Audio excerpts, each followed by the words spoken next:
Hello guys, what's up? Nandito naman si Doc Beans at may gagawin kaming isang Mercedes-Benz na GL. So magpapalit kami ng steering rack assembly. Pero itong steering rack assembly niya is electronic type to siya.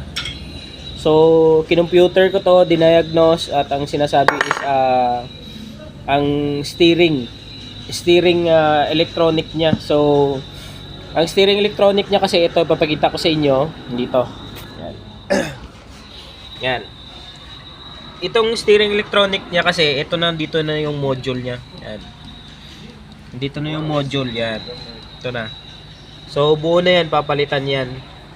Tapos i-testing natin kung kailangan pa ba siyang i-program or hindi na, or baka i-clear lang.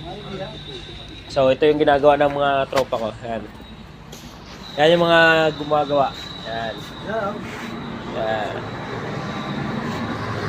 Ito, tatanggalin to. Yan. Ito. Tabuo yan. Ito, tatanggalin to. Bababa to, tapos para matanggal to. Yan. Yan yung gumagawa dyan. Yan, si Rexon yan. Yan ang chief mechanic namin dito. Tapos yan din yung isa. Yan. Yan, si Joshua.